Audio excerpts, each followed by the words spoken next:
आलस्य नकारात्मकता क्षण में त्याग दोगे। एक रहस्य जान लो, ऐसी सिख गौतम बुद्ध ने कई सालों पहले उस वक्त की पीढ़ी को क्यों दी थी? इसके पीछे का रहस्य क्या है?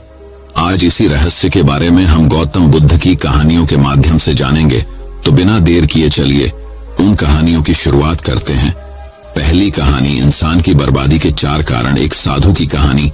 इंसान की बर्बादी के कई कारण हो सकते हैं, लेकिन कुछ मुख्य कारण ऐसे हैं जो हर किसी को प्रभावित कर सकते हैं। इन कारणों को जानकर हम अपने जीवन को बेहतर बनाने के लिए कदम उठा सकते हैं। आज की कहानी एक सन्यासी की कहानी। अगर हम अपनी बर्बादी का कारण जान लें तो हम अपने जीवन को खुशहाल बना सकते हैं। बहुत समय पहले की बात है। एक नगर में एक धनी सेठ रहा करता था। उस सेठ के पास सभी प्रकार की सुख सुविधाएं थीं, लेकिन उसकी कोई संतान नहीं थी। संतान के दुख में वह हमेशा चिंतित रहता। फिर एक दिन उसे पता चला कि उसकी पत्नी गर्भवती है और वह अपनी पत्नी का बहुत ख्याल रखता था। इसलिए एक दिन उसके घर एक बेटे का जन्म हुआ। पुत्र जन्म से सेठ बहुत खुश हुआ, कोई कसर नहीं छोड़ी। उसका बेटा देखते ही देखते बड़ा हो गया। तब सेठ ने अपने बेटे को गुरुकुल भेजने का फैसला किया ताकि वह पढ़ लिख कर विद्वान बन सके। ज्ञान प्राप्त करने हेतु गुरुकुल भेज दिया था। गुरुकुल में वह बच्चा अच्छे से पढ़ाई करता था और अपने गुरु की सभी आज्ञाओं का पालन करता था। ऐसे में वह बच्चा धीरे धीरे वहां का सबसे होनहार छात्र बन गया। गुरुकुल में बालक ने सभी वेद, पुराण और शास्त्रों का अध्ययन किया और एक महान विद्वान बन गया। लेकिन कहते हैं ना कि समय कब बदल जाएगा ये कोई नहीं जानता। ऐसे ही एक दिन किसी प्राकृतिक आपदा के कारण उसके माता पिता की मृत्यु हो गई, और जब उसके माता पिता की मृत्यु हुई तो बच्चे की शिक्षा पूरी नहीं हुई थी। और जब बच्चे ने खबर सुनी कि उसके माता पिता अब इस दुनिया में नहीं है और उसका सब कुछ बर्बाद हो गया है, तो लड़का इस सांसारिक मोह में बह गया। इसके बाद लड़के ने कहा कि गुरुकुल से अपनी शिक्षा पूरी करने के बाद वह अपना पूरा जीवन लोगों की भलाई में बिताएगा। फिर जब बालक की शिक्षा पूरी हुई तो उसके बाद बालक साधु बन गया और वह सांसारिक चीजों से दूर हिमालय के जंगल में चला गया। अध्यापन को विश्राम देते हुए समय के साथ उनके सन्यासी की चर्चा चारों ओर होने लगी और दूर दूर से लोग उनके पास शिक्षा लेने के लिए आने लगे, और बहुत से लोग अपनी समस्याओं का समाधान पाने के लिए भी उनके पास आने लगे। वह समस्याओं का समाधान बड़ी आसानी से कर देता था, जिससे वह पूरे राज्य में प्रसिद्ध हो गया। परंतु जिस नगर में वह रहता था वहां का राजा क्रूर व्यक्ति था। जब राजा को तपस्वी के बारे में पता चला तो उन्होंने तपस्वी से मिलने का फैसला किया। अगली सुबह राजा तपस्वी से मिलने के लिए अपने महल से निकल गया और फिर वह उसकी कुटिया की ओर गया, और वहां पहुंचकर राजा ने जब उसे साधु के रूप में देखा तो वह उसे देखता ही रह गया। उसके चेहरे पर एक अलग ही तेज था। जब वह साधु के पास पहुंचा तो उसे असीम शांति का अनुभव हुआ। साधु को प्रणाम किया और उसके पास बैठ गया और उससे बातें करने लगा। वह राजा पहली ही मुलाकात में साधु के व्यक्तित्व से इतना प्रभावित हुआ कि उसी समय से उसने अच्छाई के रास्ते पर चलने का फैसला कर लिया। और मैं सोचने लगा कि इतनी सी मुलाकात में यह साधु मुझे इतना बदल सकता है, तो ऐसा हमेशा रहेगा। यदि तुम मेरे साथ रहोगे तो मेरा जीवन बदल जाएगा। और यह सोचकर राजा साधु से अपने महल में चलने का अनुरोध करने लगा। राजा का आग्रह सुनकर सन्यासी माना नहीं कर पाया और वो राजमहल चलने को तैयार हो गए। तब राजा सन्यासी को महल की ओर ले गए। महल पहुंचकर राजा ने साधु की बहुत खातिरदारी की और उसके बाद राजा ने साधु को एक दाहिने कमरे में भोजन कराया। भोजन के समय साधु ने राजा को धन्यवाद दिया और राजा से जाने की अनुमति मांगी। यह सुनकर राजा ने कहा कि आप हमारे बाग में जब तक चाहे तब तक रह सकते हैं।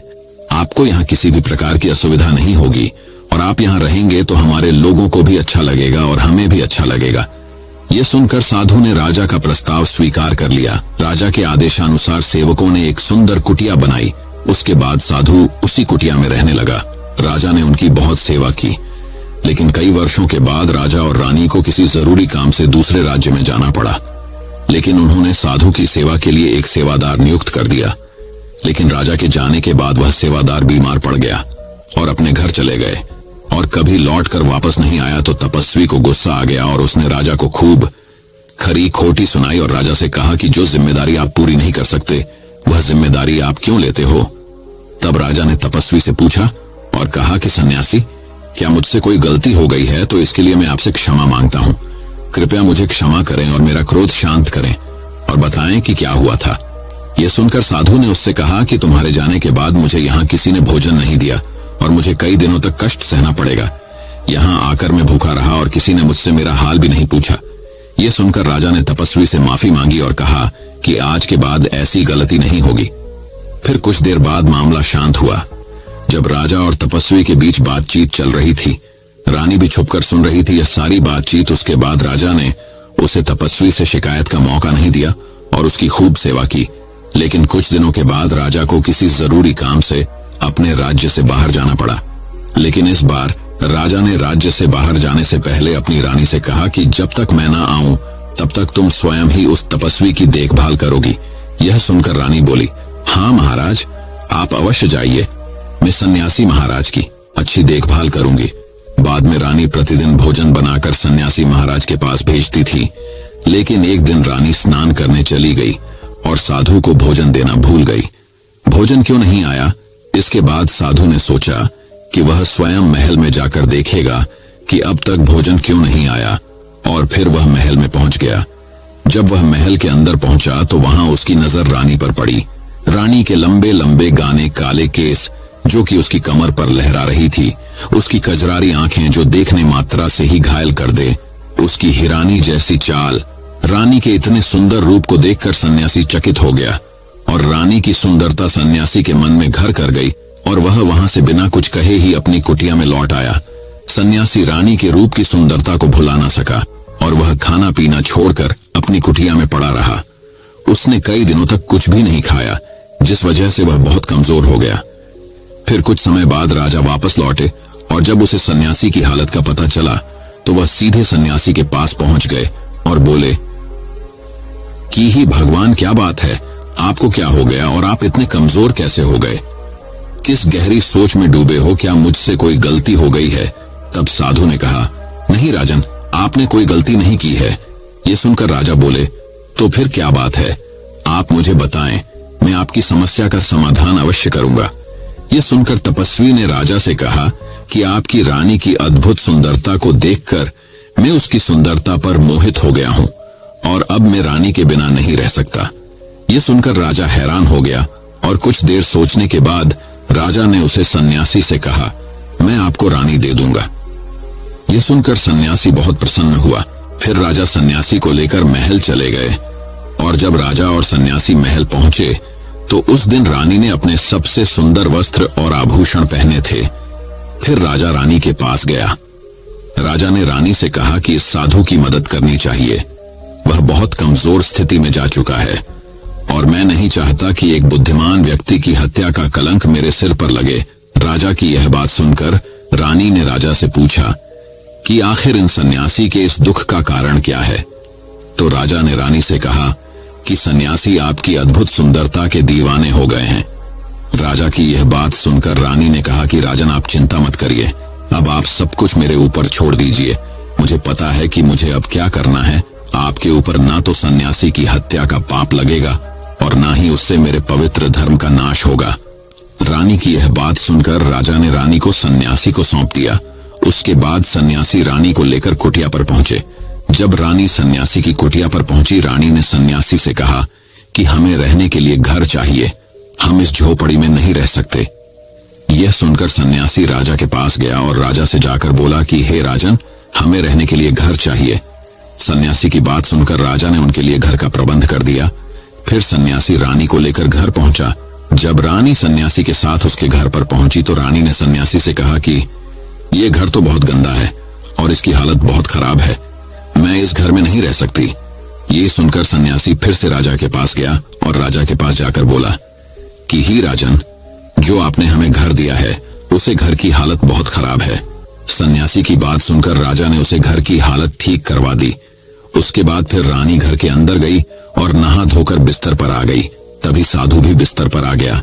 फिर उसके बाद रानी ने साधु से कहा कि आप जानते हैं कि आप कौन हैं और क्या बन गए हैं। आप एक महान साधु थे जिनके लिए राजा स्वयं सभी आवश्यक चीजें उपलब्ध कराते थे, जिनके पास दूर दूर से लोग ज्ञान प्राप्त करने आते थे, जो लोगों को सत्य का मार्ग दिखाते थे, जो लोगों की समस्याओं का समाधान करते थे, जिन्हें सभी लोग गुरु मानते थे, जिसे सब लोग भगवान मानकर पूजते थे, और आज आप वासना के कारण मेरे गुलाम हो गए हैं। रानी की यह बात सुनकर साधु को झटका लगा और उसे एहसास हुआ कि वह एक साधु है और यह सब क्या कर रहा है। वह ये सब सुख सुविधाएं छोड़कर शांति की तलाश में जंगलों में चला गया था। जोर जोर से रोने लगा और चिल्लाने लगा और रानी से कहने लगा कि मुझे क्षमा कीजिए महारानी, मैं यह क्या करने जा रहा था। मैं अभी आपको राजा को सौंप कर आता हूं। सन्यासी की बात सुनकर रानी ने सन्यासी से प्रश्न किया कि साधु महाराज, मेरे मन में एक प्रश्न उठ रहा है, कृपया मेरे प्रश्न का उत्तर दीजिए। रानी की बात सुनकर सन्यासी ने कहा कि पूछो, तुम्हारा क्या प्रश्न है। फिर रानी ने कहा कि जब आपको उस दिन भोजन नहीं मिला तो आप बहुत क्रोधित हो गए। तब मैंने आपके ये रूप पहली बार देखा था और तभी से मैं आपके व्यवहार में परिवर्तन महसूस कर रही थी। ऐसा क्यों हुआ साधु महाराज? आखिर आपको इतना क्रोध क्यों आया? रानी की बात सुनकर सन्यासी ने रानी को समझाया कि जब मैं जंगल में था तो मुझे समय पर भोजन भी नहीं मिलता था, लेकिन जब मैं महल में आया तो महल में आने के बाद मुझे सारी सुख सुविधाएं मिली और फिर मैं इन सभी सुख सुविधाओं के मुंह में फंस गया और मुझे इसके प्रति लगाव उत्पन्न हो गया और फिर मुझे इसको पाने का लालच उत्पन्न हो गया और जब मुझे यह नहीं मिला तो मेरे अंदर क्रोध उत्पन्न हुआ। फिर सन्यासी ने कहा कि महारानी, सच तो यह है कि अगर इच्छा पूरी नहीं हो तो क्रोध उत्पन्न होता है और अगर इच्छा पूरी हो जाए तो लालच बन जाता है। फिर सन्यासी ने रानी से कहा, ये इच्छा की पूर्ति ही मुझे वासना के द्वार तक लेकर आई है और मैं आपके प्रति आकर्षित हो गया। इसके बाद वो सन्यासी रानी को लेकर राजा के पास गया और बोला कि राजन, मुझे क्षमा कर दीजिए, मुझे अपनी गलती का एहसास हो गया है। यह लो आपकी रानी, मुझे यह सब नहीं चाहिए। मैं अपनी इच्छा के वशीभूत होकर यह गलत कार्य करने जा रहा था और अपने जीवन को बर्बाद कर रहा था, लेकिन अब मुझे सब कुछ समझ आ गया है। उसके बाद उसे सन्यासी ने कहा कि हे राजन, मनुष्य की बर्बादी का कारण उसकी 4 आदतें बनती है और दुनिया की हर एक व्यक्ति के अंदर ये 4 अवगुण होते हैं, लेकिन जो व्यक्ति इन पर नियंत्रण का लेता है वह दुख और परेशानियों से बच जाता है। वहीं जो व्यक्ति इन 4 दोषों पर नियंत्रण नहीं कर पाता है वो बर्बाद होने के कगार पर पहुंच जाता है।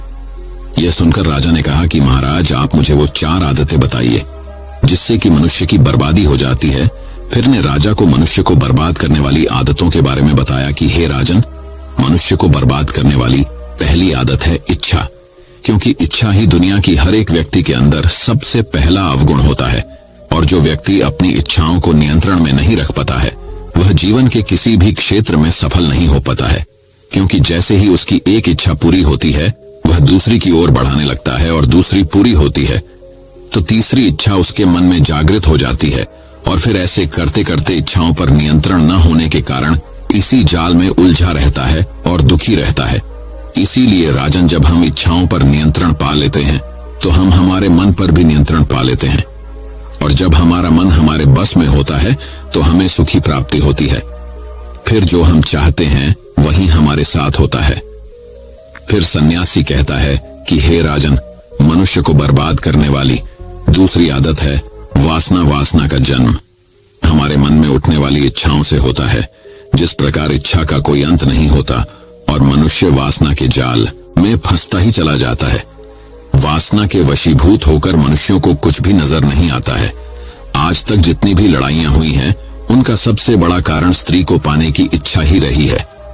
स्त्री के प्रेम में वशीभूत होकर राजा महाराजाओं ने आज से पहले बहुत सारे युद्ध किए हैं। रावण भी संसार का सबसे बुद्धिमान व्यक्ति था, लेकिन उसने भी माता सीता की सुंदरता की जाल में फंसकर अपना सब कुछ बर्बाद कर लिया। उसकी मृत्यु का कारण एक स्त्री ही बनी थी। कई राजा महाराजा तो युद्ध में इसलिए हार गए क्योंकि वो लोग स्त्रियों से रास लीला रचने में ही रह गए। ईश्वर ने तो स्त्री की उत्पत्ति इस संसार को बढ़ाने के लिए की है, लेकिन आजकल लोगों ने इसे अपनी वासना का शिकार बना लिया है, अपने मनोरंजन का साधन समझने लगे हैं और जब उन्हें अपना यह मनोरंजन नहीं मिलता तो वो पागल हो जाते हैं और ना जाने क्या क्या कर बैठते हैं। इसीलिए हे राजन, जितना हो सके उतना वासना से दूर रहना चाहिए। फिर सन्यासी कहता है कि हे राजन, मनुष्यों को बर्बाद करने वाली तीसरी आदत है क्रोध, क्योंकि जब मनुष्य की वासना की पूर्ति नहीं होती है तो उसके अंदर क्रोध उत्पन्न हो जाता है और जब व्यक्ति को क्रोध आता है तो उसे पर उसका नियंत्रण नहीं होता है और फिर वो क्रोध में आकर कहीं गलत निर्णय ले लेता है। वो दूसरों को भला बुरा कह देता है, गलियां निकल देता है और जब उनका क्रोध शांत होता है तो उन्हें अपनी गलती का एहसास हो जाता है, लेकिन तब तक तो सब कुछ बर्बाद हो चुका होता है। क्रोध कहता हूं वह नहीं कर पाता, इसलिए मुझे कोई रास्ता बताएं। बुद्ध ने उस आदमी से पूछा, क्या तुम मानते हो कि तुम आलसी हो? तो उस व्यक्ति ने बुद्ध से कहा, हाँ मुनिवर, सिर्फ मैं ही नहीं बल्कि मेरे पूरे गांव के लोग कहते हैं कि मैं आलसी हूँ। बुद्ध उस व्यक्ति से कहते हैं, लेकिन क्या आपके पास कोई सबूत है कि आप आलसी हैं? उस व्यक्ति ने उत्तर दिया, हाँ। तब गौतम बुद्ध उस व्यक्ति से पूछते हैं, क्या आपके पास इसका कोई सबूत है? वह व्यक्ति कहता है, मुनिवर, मैं जानता हूं कि व्यायाम मेरे स्वास्थ्य के लिए अच्छा है, लेकिन मैं व्यायाम भी नहीं कर पाता क्योंकि मेरा आलस्य मुझे सुबह जल्दी उठने नहीं देता।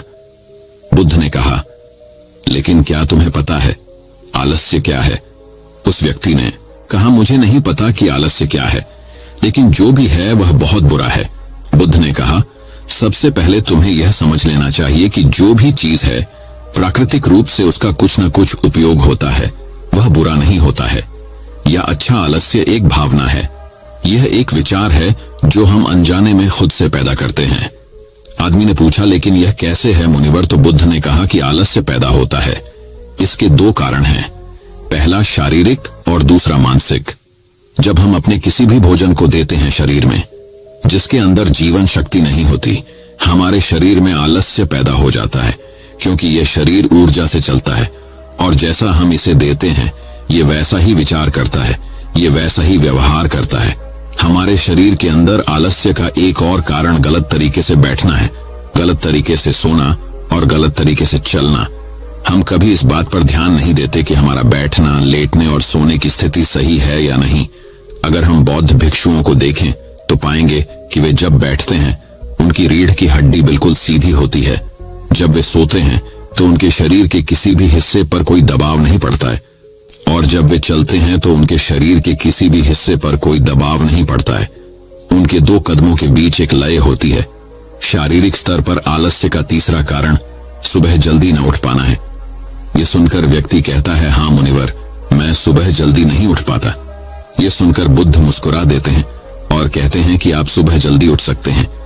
जब आप रात को सोने का सही समय निर्धारित करते हैं तो हर व्यक्ति को अनुशासन का पालन करना पड़ता है, क्योंकि अनुशासन हमारे जीवन में संतुलन लाता है। ज्यादातर लोग अनुशासन को बुरा मानते हैं क्योंकि उन्हें अनुशासन का एहसास होता है, उन्हें बांधता है, जबकि सच तो यह है कि अनुशासन हमें बांधता नहीं है बल्कि मुक्त करता है। तब व्यक्ति बुद्ध से पूछता है, लेकिन हमें इसकी शुरुआत कहां से करनी चाहिए? जैसे ठीक से खाना, बैठना या लेटना, सुबह जल्दी चलना आदि। बुद्ध कहते हैं कि आप इस समय जो भी कर रहे हैं उसे अभी से शुरू करें, इसे ध्यान से करें। पहले आप मन के स्तर पर आलस्य को समझें, अन्यथा अधिकांश स्थितियों में मन ही है जो शरीर के कारण आलस्य पैदा करता है, क्योंकि मानसिक आलस्य का पहला कारण हमारी पुरानी गलत धारणाएं हैं। हमें लगता है कि हम ऐसा करने में सक्षम नहीं थे, पिछली बार भी ऐसा ही किया था, इस बार भी हम ऐसा नहीं कर पाएंगे। जब हम खुद को सक्षम नहीं मानते हैं तो आलस्य अपने आप ही हम पर हावी हो जाता है। दूसरा कारण है छोटे और आलसी लोगों का साथ देना। कभी कभी ऐसा होता है कि आलस्य हमारे अंदर नहीं होता है, लेकिन दूसरे लोगों की वजह से हमारे अंदर आ जाता है। ऐसा होता है क्योंकि हम आलसी लोगों की संगति करते हैं। हाँ मुनिवर, ये बिल्कुल सत्य है, मैंने भी ये अनुभव किया है। तब बुद्ध ने कहा, तीसरा कारण मन की स्पष्टता का अभाव है। मान लीजिए कि आप किसी जंगल में खो गए हैं और शाम हो गई है और आपको नहीं पता कि आपका घर किस दिशा में है, तो क्या हुआ? क्या आप आलसी होकर लेटे रहेंगे या अपने घर की तलाश में कोई रास्ता खोजेंगे? उस व्यक्ति ने कहा कि मैं बाहर जाऊंगा घर की तलाश में। तभी उसने कहा, अगर बहुत कोशिश करने के बाद भी तुम्हें घर का रास्ता न मिले तो तुम क्या करोगे? उस व्यक्ति ने कहा, मैं अभी भी इसे ढूंढता रहूंगा, क्योंकि मेरे पास कोई दूसरा विकल्प नहीं होगा। कई विकल्प हैं, अगर किसी के पास एक ही विकल्प है तो उसका दिमाग बिल्कुल खाली होगा। यदि आप व्यायाम नहीं कर पा रहे हैं तो इसका कारण आपके मन में स्पष्टता की कमी है, जिसका आपको भविष्य में सामना करना पड़ेगा। उन रोगों से होने वाली बीमारियां आपको दिखाई नहीं देती, आप उन बीमारियों से होने वाले दर्द को महसूस नहीं कर सकते। आगे गौतम बुद्ध ने कहा कि आलस्य का चौथा कारण यह है कि कोई भी काम करने में मन नहीं लगता। मान लीजिए आप सड़क पर कहीं जा रहे हैं और काफी दूर चलने के बाद आप थक जाते हैं और चलने का मन नहीं करता। ऐसा तब हो रहा है जब आप किसी शेर को अपने पीछे भागते हुए देखते हैं। तो क्या ऐसी स्थिति में भी आप अपने आलस्य के कारण वहीं रुकेंगे? नहीं। तो समझ लीजिए कि आलस्य आपको वह काम करने से रोकता है जिसे करने का कोई बड़ा कारण नहीं है। तब उस व्यक्ति ने बुद्ध से कहा, धन्यवाद मुनिवर, अब मुझे आलस्य का पूरा खेल समझ में आ गया है। भगवान गौतम बुद्ध उस आलसी व्यक्ति से कहते हैं, मेरी एक बात हमेशा याद रखना, जहां स्पष्ट हो या कोई काम करने का कोई बड़ा कारण हो, वहां कभी आलस्य नहीं हो सकता। दोस्तों, आलस्य मनुष्य का सबसे बड़ा शत्रु है, क्योंकि आलस्य जीवन में कभी भी प्रगति नहीं कर सकता। चलो, आलस्य मनुष्य को इतना निकम्मा बना देता है कि उसे परिश्रम से घृणा हो जाती है और वह सदैव आराम की अवस्था में ही रहना चाहता है। इसके लिए मेहनत के चश्मे की जरूरत होती है, जो आलसी व्यक्ति के पास नहीं होता। आलसी व्यक्ति को आलस्य दिन ब दिन अपनी चपेट में लेता जाता है, जिसके परिणाम स्वरूप वह दिन ब दिन मेहनत से भागने लगता है। मेहनत ही खत्म हो जाती है। शत्रु ने आलस्य से कहा, नमक सिर्फ दोस्त हो सकता है, इसके अलावा इसे खत्म करने का कोई रास्ता नहीं है। मेहनत से दोस्ती करने के बाद यह दुश्मन अपने आप खत्म हो जाता है। मेहनत ही सफलता की कुंजी है। इस बात को केवल एक मेहनती व्यक्ति ही समझ सकता है, क्योंकि वह कड़ी मेहनत के महत्व को अच्छी तरह से जानता है। वह जानता है कि कड़ी मेहनत ही उसकी सच्ची दोस्त है और इस दोस्त की मदद से वह अपने जीवन में हमेशा प्रगति करेगा। वह उस काम को छोड़ने की बजाय दोबारा और अधिक मेहनत से प्रयास करता है और तब तक कोशिश करता है जब तक वह उस काम को करने में सफल नहीं हो जाता। और इसके विपरीत आलसी व्यक्ति किसी छोटे से काम को करने की कोशिश करता है। इंसान को दूसरे लोगों की भी जरूरत होती है, क्योंकि वह आलस्य के जाल में इस तरह फंस चुका है कि उसे बस आराम की जरूरत है। यानी वह अपने कंफर्ट जोन से बाहर नहीं आना चाहेगा, रुकावट नहीं चाहता और अपनी पूरी जिंदगी ऐसे ही गुजारना चाहता है। दोस्तों, आलसी व्यक्ति कभी भी न तो मेहनत का महत्व समझ पाता है और न ही समय का महत्व। इसके कारण वह अपना पूरा जीवन बर्बाद कर देता है और अंत में उसके पास पछताने के अलावा कुछ नहीं बचता है। जबकि एक मेहनती व्यक्ति समय का महत्व समझ लेता है और समय का महत्व समझ लेता है, दिन प्रतिदिन कड़ी मेहनत करके अपने लक्ष्य को प्राप्त करने का प्रयास कर रहा है। इसलिए आपको हमेशा मेहनत से दोस्ती और आलस्य से दुश्मनी रखनी चाहिए। तो अब चलिए दोस्तों, चौथी कहानी की शुरुआत करते हैं। चौथी कहानी, दोस्तों, बहुत समय पहले की बात है। एक गांव में एक किसान रहता था जिसका नाम रामू था। उसके घर के बाहर ही उसका एक छोटा सा खेत था। उसका पूरा परिवार उसके साथ खेत में काम करने में मदद किया करता था। रामू के बच्चे सब्जियों को पानी भी दे दिया करते थे। इस बार रामू के खेत की फसल बहुत अच्छी थी।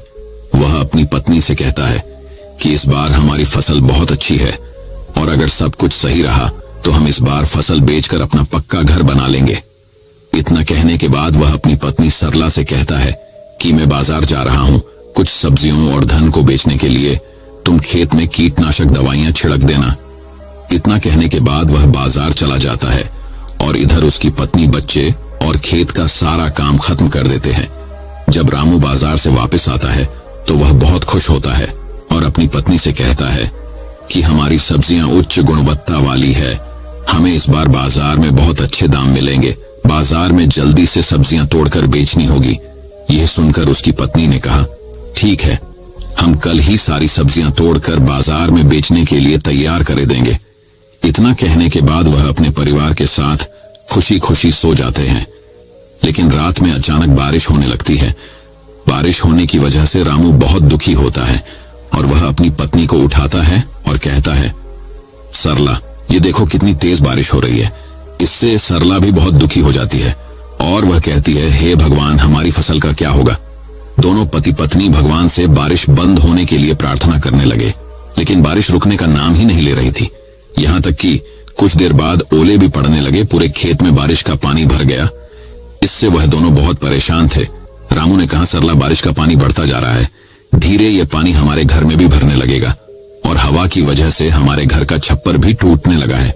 दोनों बहुत परेशान थे। किसी को कुछ समझ नहीं आ रहा था कि ऐसी परेशानी में उन्हें क्या करना चाहिए।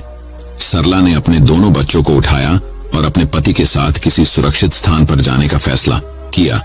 जब वह अपने घर से निकले तो देखा पहले से ही बारिश के पानी की वजह से कई घर टूट चुके थे।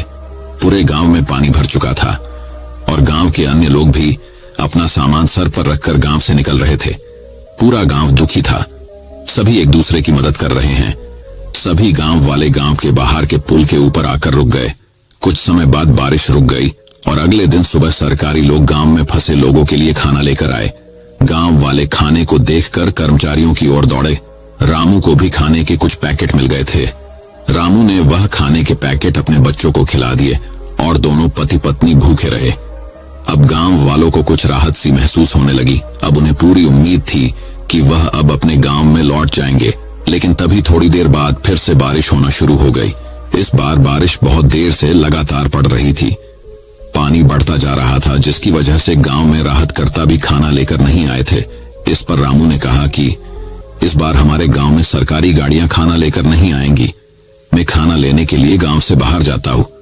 कुछ देर बाद रामू खाना लेकर सरला और बच्चों के पास पहुंचा, लेकिन रामू के शरीर पर बहुत चोट के निशान बने हुए थे, जिन्हें देखकर सरला घबराते हुए बोली, यह सब कैसे हुआ? इस पर रामू ने कहा कि पास वाले गांव में सरकार मुफ्त में खाना बांट रही थी, जिसकी वजह से वहां पर बहुत भीड़ थी। मुझे खाने लेते हुए भीड़ में यह चोट लग गई।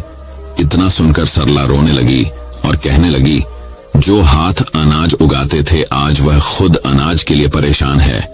यह कैसी स्थिति आ चुकी है? रामू ने सरला को समझाया और कहा कि तुम घबराओ मत, सब कुछ जल्दी ही ठीक हो जाएगा। इसके बाद रामू ने अपने बच्चों को खाना दिया, लेकिन बच्चों ने कहा, आप भी इसमें से हमारे साथ खाना खाइए, क्योंकि आप दोनों ने कल से कुछ भी नहीं खाया है। बच्चों ने सरला और रामू के साथ खाना खाया। ये देखकर सभी को बहुत अच्छा लगा। सभी का हंसता खेलता परिवार पूरी तरह से परेशान था। इसके बाद धीरे धीरे बारिश कम होने लगी और सभी गांव वाले अपने अपने घर लौटने लगे। जब रामू अपने परिवार के साथ घर पहुंचा तो देखा रामू का पूरा घर टूट चुका था। इस पर सरला बहुत ज्यादा दुखी थी। रामू ने कहा कि हम घर फिर से बना लेंगे। सरला ने कहा, और खाने के लिए कहां से लाएंगे? बच्चों ने कहा कि अभी भी कुछ सब्जियां खेत में बची हुई है, हम उनको तोड़ कर ले आते हैं। बच्चे सब्जियां तोड़ने में लग जाते हैं। रामू और सरला अपने घर को फिर से बनाने में लग जाते हैं। तभी उनके पास एक व्यक्ति अपने घर की ओर आता हुआ दिखाई देता है। वह बोलता है कि मैं सरकार की तरफ से आया हूं। मुझे ये देखना कि आपका इस बारिश की आपदा में कितना नुकसान हुआ है, क्योंकि सरकार आपको आपके नुकसान का पूरा मुआवजा देगी और आपको एक पक्का घर भी बनाकर देगी। ऐसा सुनने के बाद सरला को बहुत अच्छा लगा। रामू और सरला ने अपने बारे में सारी जानकारी उस सरकारी व्यक्ति को दे दी। वह सारी जानकारी लेने के बाद वहां से चला गया और कुछ सरकारी कर्मचारी गांव में राशन देने के लिए आए। राशन लेने के बाद रामू और गांव वालों ने उन कर्मचारियों को बहुत बहुत धन्यवाद दिया। कर्मचारियों ने कहा, आप एक किसान हैं जो कि पूरे देश के लिए अनाज उगाते हैं, आपकी मदद करना हमारा कर्तव्य है। इतना कहने के बाद वह गांव से चले गए। इसके कुछ दिन बाद रामू के गांव में सरकार की बहुत सारी गाड़ियां आई और जिन लोगों के घर बारिश की वजह से घर टूटे थे उन सभी लोगों को मजबूत और पक्के घर बनाकर दिए गए। आज सरला की आंखों में खुशी के आंसू थे। इस पर सरला ने कहा कि हे भगवान, मैं अनजाने में आपको बहुत कुछ बुरा भला कहा, मुझे इसके लिए माफ कर देना। भगवान को धन्यवाद। कहते हुए वह बहुत खुश हुई। रामू के परिवार को अंत में पक्का मकान भी मिल गया और आर्थिक मदद भी मिल गई। इसके बाद उन्होंने फिर से फसल उगाई। हालांकि बारिश का कहर रामू और पूरे गांव वालों पर बहुत हुआ, लेकिन अंत में सब कुछ ठीक हो गया और सभी गांव वाले बहुत खुश थे। इस कहानी से हमें ये सीख मिलती है कि जब आमिर लोग अपने पक्के घरों में बारिश का आनंद लेते हैं, वही एक गरीब किसान अपने खेतों को बचने के लिए भगवान से प्रार्थना करता है। आज भी कई गांव ऐसे हैं जहां पर बारिश के कारण लोगों के घर टूट जाते हैं। तो अब चलिए दोस्तों, 5वीं कहानी की शुरुआत करते हैं। अब 5वीं कहानी की शुरुआत कुछ इस प्रकार होती है। बहुत समय पहले की बात है। एक गांव में 2 भाई रहते थे। एक का नाम अली था और दूसरे भाई का नाम अकरम था। अली हलवा पराठा का ठेला लगाता था और अकरम सुनकर अली बोला, नहीं फातिमा, अगर मैंने अपने हलवा पराठा के दाम बढ़ा दिए तो ज्यादा लोग खरीद नहीं पाएंगे। ये सुनकर उसकी पत्नी फातिमा बोली कि इस तरह से तो हमारा बहुत नुकसान हो जाएगा। ये सुनकर अली बोला, कोई बात नहीं। ये सारी बात उसका भाई अकरम सुन रहा था। वह बोला, भाई भाईजान, आप ये कब सीखोगे कि सबसे पहले आपको अपना भला सोचना चाहिए, इसके बाद दूसरों के बारे में सोचा करो। यह सुनकर अली बोला, मैं ये कभी नहीं सोचूंगा, लेकिन तुम मेरी तरह एक ईमानदार व्यक्ति बनो। अकरम बोला, नहीं नहीं भाईजान, आप अपने तरीके से काम करो और मैं अपने तरीके से करता हूँ। मुझे तो कोई भी जुगाड़ करके जल्दी से जल्दी आमिर बन जाना है।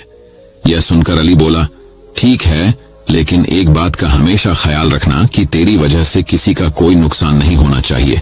दोनों भाइयों की सोच बिल्कुल अलग थी। एक हमेशा लोगों का भला सोचा करता था तो एक हमेशा दूसरे लोगों का भला सोचा करता था। एक दिन फातिमा को एक फोन आता है और वह फोन पर ही रोने लगती है। इस पर उसका पति अली पूछता है कि क्या हुआ फातिमा?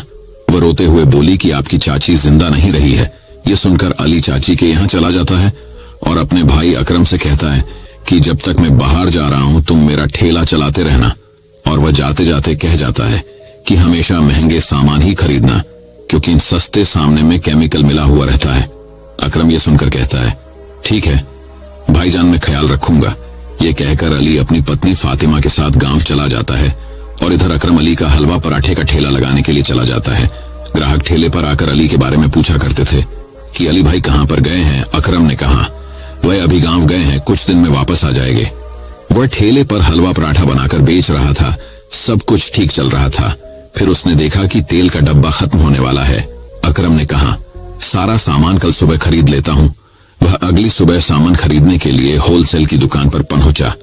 दुकानदार से सामान के बारे में पूछा। उसने कहा कि सस्ता वाला चाहिए या महंगा वाला। अकरम ने दोनों में फर्क पूछा। दुकानदार बोला कि सस्ता वाला खुला तेल है और उसकी गुणवत्ता भी कम है और महंगा वाला अच्छा होता है। उसने दुकानदार से कहा कि मुझे सस्ता वाला तेल दे दो, मुझे कौन सा अपने घर का खाना बनाना है। दुकानदार ने अकरम को तेल और सारा सामान सस्ता वाला दे दिया। अकरम ने सारा सस्ता सामान खरीद लिया और उसने अपने केठेला लगा। रोज की तरह ठेले पर ग्राहकों की भीड़ लग गई। लोग अकरम से हलवा पराठा खरीदने लगे। आज अकरम खुश था क्योंकि आज उसका मुनाफा ज्यादा हो रहा था। वह लगातार बहुत दिनों तक सस्ते सामान से हलवा पराठा बनाकर बेचता रहा। कुछ दिन बाद उसके ठेले पर भीड़ कम होने लगी। ग्राहकों ने ठेले पर आना बहुत कम कर दिया। तभी दो ग्राहक अकरम के ठेले पर हलवा पराठा लेने के लिए आते हैं और आपस में बात करते हैं कि कल मैं डॉक्टर के यहाँ पर गई थी और वहां पर बहुत भीड़ थी। सभी के पेट में दर्द था, पता नहीं क्या खाया था। डॉक्टर बोल रहे हैं कि फूड पॉइजनिंग हो गई है। मैं यह बातें सुनकर अकरम थोड़ा चिंतित हो गया था, क्योंकि वह बहुत दिनों से सस्ते सामान से हलवा पराठा बना रहा था। वह सोच रहा, अगर यह सब मेरी वजह से हुआ होगा तो पुलिस मुझे पकड़ लेगी। उसने तुरंत अपने भाई अली को फोन लगाया और बोला, भाईजान, मुझसे बहुत बड़ी गलती हो गई है। मैंने आपकी कोई भी बात नहीं मानी और मैंने सस्ते सामान से हलवा पराठा बनाया और मेरी वजह से सभी लोगों को फूड पॉइजनिंग हो गई है। भाईजान, अब मेरी मदद कीजिए। इस पर अली बोला, मैंने तुझे पहले ही मना किया था, अब देख सभी मासूम लोग बीमार हो गए हैं। अली बोला, सबसे पहले वह सारे सामान फेंक दें और ऊपर वाले से दुआ कर कि सभी जल्दी से ठीक हो जाएं। अकरम ने सारे सामान को फेंक दिया। अकरम बहुत परेशान था। उसे अपनी गलती का बहुत एहसास हो रहा था। वह मन ही मन कह रहा था कि मैं कभी भी किसी के साथ ऐसा कुछ नहीं करूंगा जिससे कोई मेरी वजह से बीमार और या किसी कोई मेरी वजह से कुछ नुकसान हो। वह कह रहा था, कभी भी जुआ से पैसे नहीं कमाऊंगा। और वह घर जाकर सभी फूड पॉइजनिंग के मरीजों के लिए दुआ मांगने लगा। दोस्तों, इस कहानी से हमें यह सीख मिलती है, हमें कभी भी लालच नहीं करना चाहिए, कभी भी जुगाड़ से पैसे नहीं कमाने चाहिए। अगर अकरम अपने सामान में मिलावट नहीं करता तो उसके ग्राहकों की संख्या भी कम नहीं होती। हमें हमेशा ईमानदारी से कार्य करना चाहिए और मेहनत से पैसे कमाने चाहिए। दोस्तों, मैं उम्मीद करता हूं कि यह कहानी सुनने से आपके जीवन में अच्छे बदलाव आए होंगे। आपको इस वीडियो से क्या सीखने मिला ये कमेंट करके जरूर बताएं और अपने परिवार, दोस्तों या आपके करीबी इंसान के साथ ये कहानी शेयर करके उन्हें भी इस ज्ञान से परिचित करवाएं। बाकी अगर आपको यह वीडियो दिल से अच्छी लगी हो तभी इस वीडियो को लाइक कर देना और आपने अब तक इस चैनल को सब्सक्राइब हो और खुशियों से आपका जीवन भरा रहे। धन्यवाद। नमो बुद्धा।